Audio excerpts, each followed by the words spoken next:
अस्सलाम वालेकुम। इस वीडियो में हम लेप्टोस्पायरा कवर करने वाले हैं। ये लेप्टोस्पायरा जो है ये स्पायरोचीटा, मुझे जिस 30 सेकंड से मैं आपको एक्सप्लेन कर दूं। चैप्टर नंबर 24 है लेविंसन का। जो स्पायरोचीट्स हम पढ़ रहे हैं, स्पायरोचीट्स जो हैं वो कॉइल शेप बैक्टीरिया होते हैं। ये पुअरली स्टेन्ड होते हैं, इसलिए इसको लेदर चैप्टर में जो है वो हम डिस्कस करें। ग्राम पॉजिटिव ग्राम नेगेटिव नहीं पढ़ा। ट्रैपोनिमा बोरीलिया लेप्टोस्पायरा इसमें आते हैं। ठीक है, चलो अब हम स्टार्ट करते हैं। मैंने 30 सेकेंड ही मांगे थे आपसे इंट्रो के लिए। तो लेप्टोस्पायरा, ठीक है। लेप्टोस्पायरा जो है लेप्टोस्पायरा जो है ये स्पायरोकीट है, ठीक है। स्पायरोकीट का मतलब क्या है कि ये स्पाइरल शेप बैक्टीरिया, जैसे ये मैंने मार्कर से ड्रॉ किया है, spiral shape bacteria tightly coiled होता है। इसके एंड पे ना हुक होती है। जैसे ये बैक्टीरिया है ना, तो इसके ऊपर ये 2 हुक लगे हुए हैं। जस्ट फॉर एक एग्जांपल, एक रियल डिस्क्रिप्शन देने के लिए आपको बता रही हूँ, ठीक है। लेप्टो का मतलब होता है थिन, स्पायरा का मतलब होता है कॉइल। तो थिन कॉइल होता है, टाइटली कॉइल्ड होता है, हुक लगी होती है। और ये ना बैक्टीरिया ऐसा है, जैसे हमने पहले ट्रैपोनिमा पैलिडम भी पढ़ा है, तो उसमें भी मैंने आपको बताया था ये पुअरली स्टेन होते हैं। तो जो चीज़ें पुअरली स्टेन होती है ना, उसको हम डार्क फील्ड माइक्रोस्कोपिक में विजुअलाइज कर सकते हैं। या कोई ऐसी चीज़ जो ट्रांसपेरेंट हो, तो उसके लिए भी हम डार्क फील्ड माइक्रोस्कोपी यूज़ करते हैं। तो ट्रैपोनिमा पैलिडम में भी आपने डार्क फील्ड पढ़ा था, लेप्टोस्पायरा में भी पढ़ लिया, ठीक है। और ये भी बैक्टीरियोलॉजिक मीडिया पे ग्रो नहीं करता। और ट्रैपोनिमा पैलिडम में मैंने आपको बताया था कि उसका कल्चर नहीं होता, ठीक है। अब ये जो डिज़ीज़ कोज करता है उसका नाम है लेप्टोस्पायरोसिस, ठीक है। अब मैं आपको ये पढ़ाने से पहले ना थोड़ी सी इसकी रियल जो चीज़ है उस पर ले जाती हूँ यहाँ पे, ठीक है।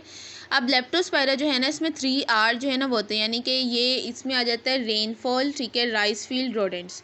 इसमें चूहों का बड़ा किरदार है, ठीक है। बहुत ज़्यादा किरदार जो है वो चूहों का है। तो चूहे जो होते हैं ना, ख़ास तौर पे इनको अपने किचन में एंटर नहीं होने देना चाहिए। जो चूहों का यूरन होता है, देखें फॉर एग्जांपल, हमें कोई चीज़ समझने के लिए ऐसी लैंग्वेज की ज़रूरत होती है जो आपके माइंड में स्टिक कर जाए, बैठ जाए। लिखा तो किताबों में भी होता है। तो अब फॉर एग्जांपल एक जैसे कोई गोदाम था, वहाँ पे चूहे ने किसी चीज़ पर यूरिन कर दिया और आपने उसको वॉश नहीं किया, आपने वो ड्रिंक था या कोई चीज़ थी वो उठा के ऐसे ही ले लिया, तो ये चीज़ आपकी ब्लड में बहुत सीरियस कॉम्प्लिकेशंस कर सकती है आपकी बॉडी के अंदर जाके। जैसे यूरिन था कैरियर ऑफ कैरियर एनिमल का, वो आपके एंटर हुआ स्किन में या थ्रू कट एंटर हो गया, या फॉर एग्जांपल किसी भी चीज़ के थ्रू, या म्यूकस मेम्ब्रेन था, कोई ब्रेन थी, वहाँ से आपकी बॉडी में आ गया। अब उसमें वो क्या होगा कि अब क्या होगा, ब्लड में जो है अगर वो फैल जाएगा आहिस्ता आहिस्ता, वो सेप्टिसीमिया कोज करेगा। यहाँ से 2 फेज़ आगे चलते हैं कि इसके बाद इम्यून फेज़ आती है। इम्यून फेज़ होती है, या जो है ना 90% लोगों में वो फीवर वगैरह होता है और इस तरह के सिम्टम्स शो होते हैं।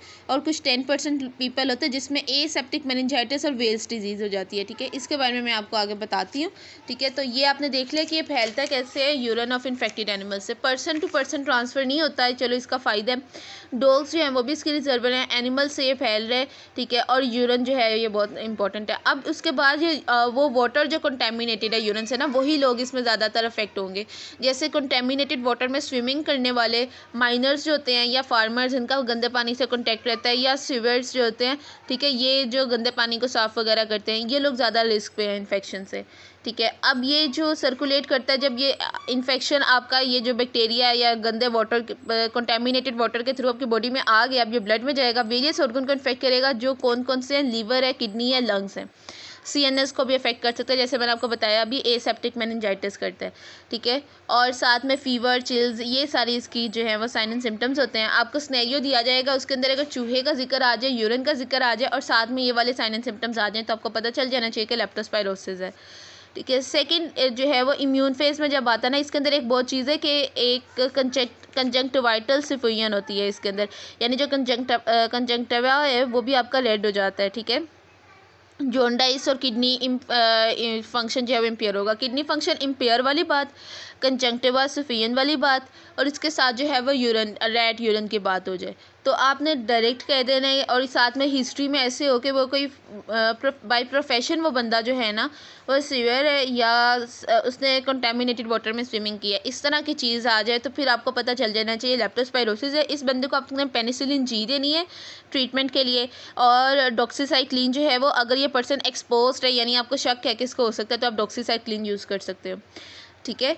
और बाकी ये जो छोटा सा पैराग्राफ है, इसमें सिर्फ इतना लिखा हुआ है कि कुछ एनारोबिक सैप्रोफिटिक स्पायरोचीट्स जो हैं वो भी होते हैं, ठीक है, ह्यूमन के माउथ में और नॉर्मल फ्लोरा में होते हैं। तो ये लास्ट बैक्टीरिया था ये लेप्टोस्पायरा इस चैप्टर का, ठीक है। और इसको हम डिटेक्ट कैसे करते हैं, डिटेक्शन मैंने वही बता दिए थे, जैसे डार्क फील्ड माइक्रोस्कोपी करनी है आपने, ठीक है। डार्क फील्ड माइक्रोस्कोपी के अलावा एक फेन्स क्राइटेरिया जो है ना वो भी है, जो यहाँ पे लिखा नहीं हुआ बट मैं आपको बता देती हूँ। फेन्स क्राइटेरिया जो है इसको भी हम देखते हैं, ये WHO ऑर्गेनाइज्ड है, ये आर है, ठीक है। WHO से रिकॉग्नाइज्ड है ये। और इसमें हम ना 3 चीज़ें देखते हैं, एक तो clinical history, clinical sign and symptom देखे आपने पेशेंट के, एपिडेमियोलॉजिक चीज़ें जो हैं वो देख ली, और साथ में लैब डायग्नोसिस कर ली। तो ये सिर्फ एक क्राइटेरिया है, इसके अंदर और कोई चीज़ ऐसे नहीं आती। तो ये एक सिंपल सा था बैक्टीरिया, छोटू सा। बाकी हम नेक्स्ट वीडियो में कवर करेंगे। ओके जी, अल्लाह हाफ़िज़।